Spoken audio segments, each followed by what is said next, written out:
Hello friends, स्वागत है आपका मेरे channel Ayurveda student for you में। आज हम बात करने वाले हैं एनाटॉमी ऑफ थायराइड ग्लैंड की।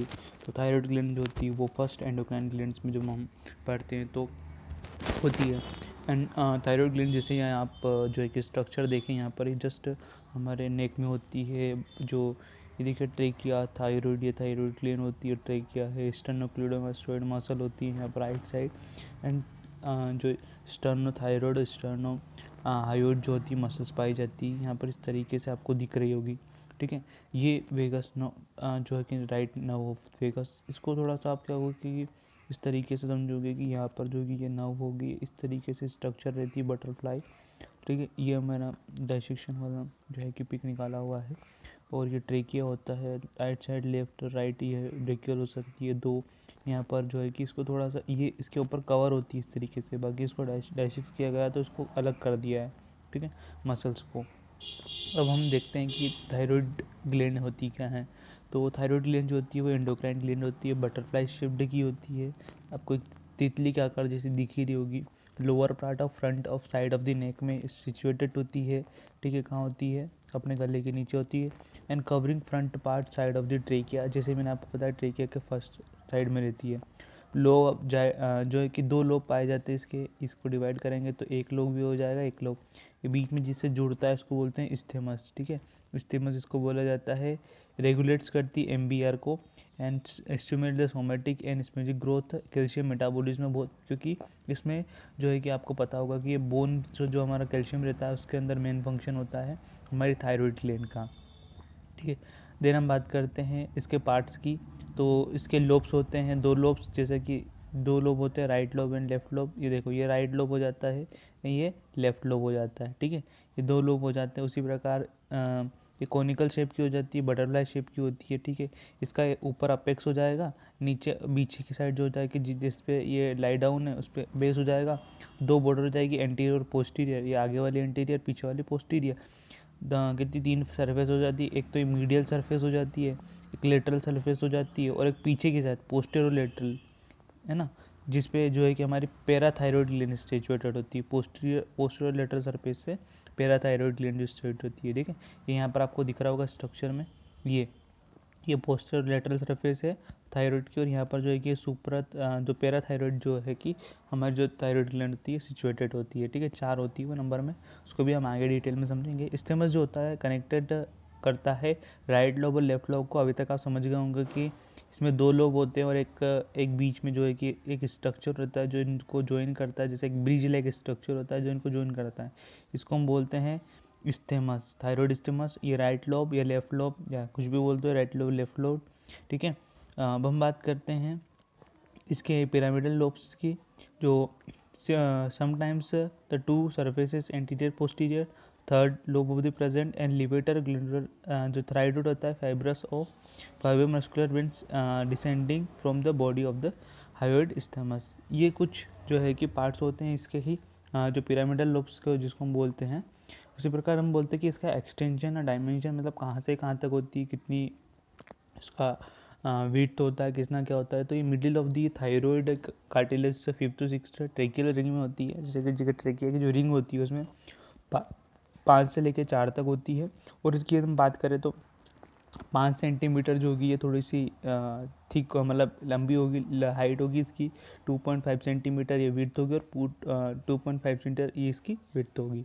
ठीक है, थिकनेस, विड्थनेस, और उसकी हाइट कितनी होगी 5 सेंटीमीटर। स्टेमस की बात करें तो 2 सेंटीमीटर इधर लंबाई होगी, 2 सेंटीमीटर उसकी चौड़ाई होगी। ठीक है, उसी प्रकार हम सुनते हैं इसका वेट कितना होता है। थोड़ी सी छोटी सी दिख रही है बटरफ्लाई शेप की, तो 25 ग्राम, कितने 25 ग्राम का। ये क्या होती है, फीमेल में थोड़ी सी ज़्यादा होती है जब वो प्रेग्नेंट होती है, और जब जो कि मेल्स में थोड़ा सा इसका वेट कम रहता है। ठीक है, सिचुएशन कहाँ रहता है, fifth fifth cranial now to T1, जो जो थोरेक वर्टिब्रिका टेक्ट और सर्वाइकल वर्टिब्रिका फिफ्थ वर्टिब्रा में upper part of the trachea में सिचुएटेड होती है। ठीक है, उसी प्रकार मैं बात करूँ आपसे तो कज जो कैप्सूल्स होते हैं इसके दो कैप्सूल, जैसे कि जिसको जो कवर करके रखते हैं इसको, तो दो कैप्सूल होते हैं, एक ट्रू कैप्सूल होता है और एक फॉल्स कैप्सूल होता है। The perivenial condensation of the connective tissue से बना हुआ होता है उसको ट्रू कैप्सूल बोलते हैं, जो pre tracheal layer of the deep cervical. ठीक है, मैं आपको बता देता हूँ कि ये देखिए, ये आपको दिख रहा होगा, ये जो होता है ये हमारा मतलब एक फॉल्स कैप्सूल होता है और एक ट्रू कैप्सूल, अंदर वाला ट्रू कैप्सूल और बीच में थायराइड ग्लैंड। मतलब ये आपकी ग्लैंड है, उसके बाहर की साइड जो सिचुएटेड है वो ट्रू कैप्सूल, और उसके और बाहर की साइड जो सिचुएटेड है वो क्या हो जाता है, फॉल कैप्सूल, है ना। उसी प्रकार हम बात करते हैं, यहाँ पर भी बताया हुआ है उसको, ट्रू कैप्सूल फॉल्स कैप्सूल को आप देख सकते हैं। ठीक है, अब हम बात करते हैं उसके रिलेशंस को, of the lobes of stems की, जो लोब है वो किस किस से अटैच होता है, किससे, जो अपेक्स है वो किससे अटैच होता है, बेस किससे अटैच होता है, अटैचमेंट बताना है। यदि आपको क्लियर एक मैग्नीफाइड इमेज रहेगी माइंड में कि यार हाँ इसके आगे ये आता है, इसके पीछे ये आता है, तो आप क्लियरली, क्योंकि हर एक बॉडी में वो सही नहीं हो पाता है, क्योंकि हर एक बॉडी की सिचुएशन अलग होती है। बाकी ट्रेकिया ऊपर ही रहेगा, नीचे तो रहेगा नहीं, पैरों में तो रहेगा नहीं, तो यही हमको बताना है कि कौन सी की साइड में उसकी मसाज। तो पहले तो डायरेक्टेड होगा अपवर्ड एंड स्लाइडली लेटरली, मतलब क्या होगा, जैसे कि ये उसका अपेक्स है तो ये ऐसा जाएगा, अपवर्ड होगा थोड़ा सा लेटरल साइड में, ये लेटरल अपनी इधर भी लेटरल, तो इधर से भी इधर की साइड जाएगा। ठीक है, उसी प्रकार बात करें, it is limited posteriorly by the attachment of sternothyroid to oblique the line of the thyroid cartilage. मैंने आपको पहले ही बताया था, इसके ऊपर कैसे रहता है कि एक मतलब ऊपर उसका पूरी एक दो जो है कि मसल रहती है, एक स्टर्नोहायोइड और स्टर्नो एक हायोइड मसल होती है और स्टर्नोथायरॉइड मसल, दो मसल होती है और जिसको अटैच करके रखती है पोस्टीरियर पार्ट में। ठीक है, ये अपेक्स हो गया। देन हम बात करते हैं बेस की, तो बेस जो होता है वो लाइज करता है level of 5th and 6th, जो है कि अपना जो ट्रेकियल रिंग है उसके अंदर। पीछे की साइड से बात करेंगे तो ट्रेकिया पे टिका हुआ रहेगा। ठीक है, ट्रेकिया की जो रिंग है इस पर टिका हुआ रहेगा। लेटरल सरफेस की बात करें तो जो 4 surfaces anterior border of the sternocleidomastoid से, स्टर्नोहायोइड से, सुप्रा पेली ऑफ द एमोइड और स्टर्नोथायरॉइड मसल से, इन सारी जो है कि इन सारी चीज़ों से वो अटैच रहता है। ठीक है, रिलेशन है उसकी, इसमें भी आप देख सकते हो मेस्टोइड मसल्स में, ये सारी। मिडिल सरफेस की बात करें तो इसमें ट्यूब से ट्यूब मसल और ट्यूब नाउस बताई है। कौन कौन सी ट्यूब बताई है, वो ये मसल हो जाती है इसके अंदर। आगे मैं बताता हूँ आपको कौन सी मसल होती है, जैसे कि पोस्टेरोलेटरल सरफेस होती है, क्रीडर जो कैरोटिड स्वेथ है, सीथ है यहाँ पर, जो जैसे कि कैरोटिड सीथ से प्रेजेंट है यहाँ पर। ठीक है, उसके बाद पोस्टेरोलेटरल जो होती है यहाँ पर सरफेसेस होती है वो। देन हम बात करते हैं इसकी नेक्स्ट पार्ट की इंटीरियर बॉर्डर की, तो वो होता है थीन, होता है बहुत ज़्यादा थीन होता है इसका इंटीरियर बॉर्डर, जो यहाँ पर स्ट्रेटिंग जो रहता है वो बहुत ज़्यादा थीन होता है, पतला रहता है। पोस्टीरियर बॉर्डर की बात करें तो वो thick rounded separated from the medial posterior surface. Gland जो होती है वो पैराथायरॉइड ग्लैंड होती है, कुछ डक्ट भी प्रेजेंट होती है। तो जो थायरॉइड ग्लैंड है थोरिक कैविटी में, तो थोरिक duct only on the left side में होती है, राइट साइड में नहीं होती है। आर्टरी ऑफ द आर्टरी जो इन्फीरियर थायरॉइड आर्टरी होती है, जो एनास्टोमोसिस होती है सुपीरियर इन्फीरियर थायरॉइड आर्टरी की, यहाँ पर आप याद कर लो कि जो आर्टरीज होती है वो क्या होती है, सुपीरियर और इन्फीरियर आर्टरीज होती है। आर्टरियल सप्लाई, ब्लड सप्लाई की जब हम बात करते हैं तो यही आता है सुपीरियर थायरॉइड आर्टरी, तो इन्फीरियर थायरॉइड आर्टरी दोनों ही होती है। दोनों के एनास्टोमोसिस से मिडिल जो है कि एक मिडिल एनास्टोमोसिस बन जाता है दोनों के मिलाप से। ठीक है, उसके बाद इस कनेक्ट द जो क्या करता है, ये कनेक्ट कर लेता है जो upper part of the two lobes, जो टू सरफेस होती है एंटीरियर और पोस्टीरियर सरफेस को।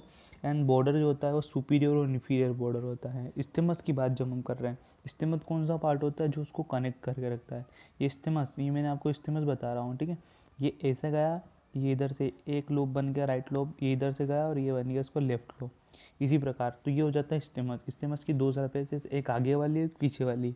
ठीक है, ऊपर वाली बॉर्डर और नीचे वाली बॉर्डर, तो कितनी होती है, दो। ठीक है, अब उसकी रिलेशन आ जाती है कि क्या क्या है उसमें। तो पोस्टीरियर सरफेस पे वही ट्रेकियल की दूसरी ओर जो होती रिंग।